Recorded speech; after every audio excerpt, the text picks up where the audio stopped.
Coming up on 5 Minute News. US economy suffers worst quarter since the Second World War. Obama hails John Lewis as founding father of fuller, better US. And NASA's Perseverance Rover launches to the Red Planet. It's Friday, July 31. I'm Anthony Davis.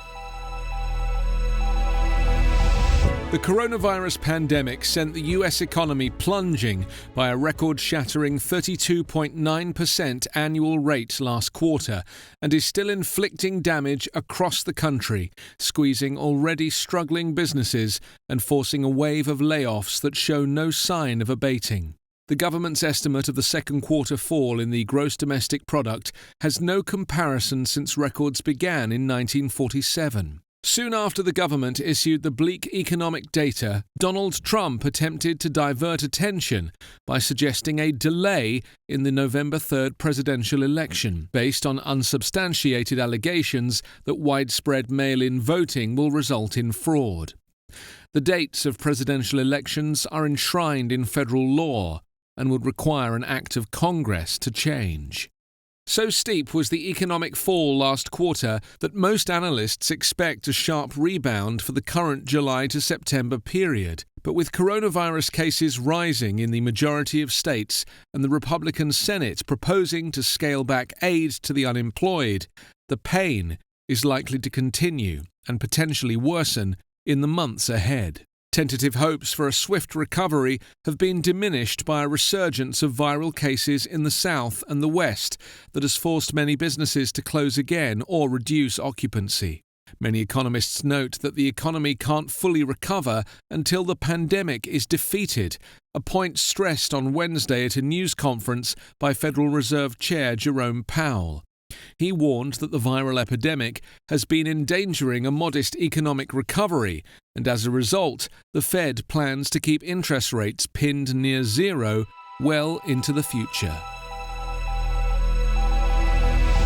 In a fiery eulogy for longtime US Representative John Lewis on Thursday, former President Barack Obama took a series of thinly veiled shots at the actions of his successor that he said tore at the legacy of the black civil rights icon being laid to rest. The funeral for Lewis, who played an instrumental role in passing the Voting Rights Act of 1965, came on the same day a Republican president suggested the November 3rd election could be delayed.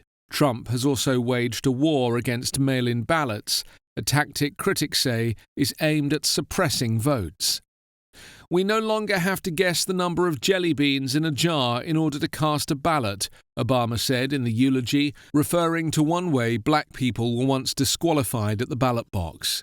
But even as we sit here, there are those in power doing their darndest to discourage people from voting by closing polling locations and targeting minorities with restrictive ID laws and attacking our voting rights with surgical precision.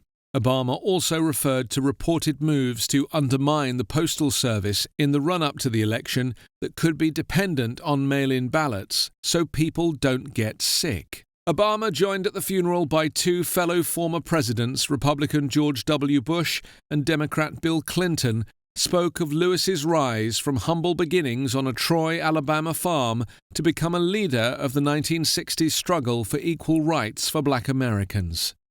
Ultimately, the man known as the conscience of Congress never gave up his drive to make good trouble in the cause of justice, Obama said. John Lewis, who was first elected in 1986 to represent Georgia in the U.S. House of Representatives, died on July 17 at the age of 80 after a battle with pancreatic cancer. His death came at a time of reckoning across the United States over racial injustice ignited by the death of George Floyd in Minneapolis on May 25th. Obama, a Democrat who was the nation's first black president and who awarded Lewis the Presidential Medal of Freedom in 2011, argued that the man whose sharecropping parents picked someone else's cotton now should be counted among the founding fathers. The biggest, most sophisticated Mars rover ever built, a car-sized vehicle bristling with cameras, microphones, drills and lasers, blasted off for the Red Planet on Thursday as part of an ambitious long-range project to bring the first Martian rock samples back to Earth to be analysed for evidence of ancient life.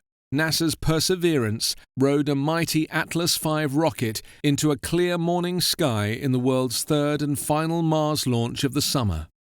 China and the United Arab Emirates got a head start last week, but all three missions should reach their destination in February after a journey of 7 months and 300 million miles. The plutonium-powered six-wheeled rover will drill down and collect tiny geological specimens that will be brought home in about 2031 in a sort of interplanetary relay race involving multiple spacecraft and countries.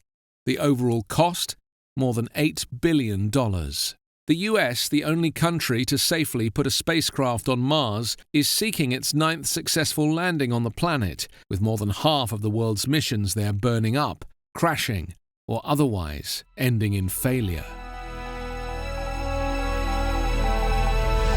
You can subscribe to 5 Minute News on YouTube with your preferred podcast app. Ask your smart speaker or enable 5 Minute News as your Amazon Alexa flash briefing skill.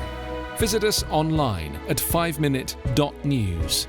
5 Minute News is an independent production covering politics, inequality, health and climate, delivering unbiased, verified and truthful world news daily.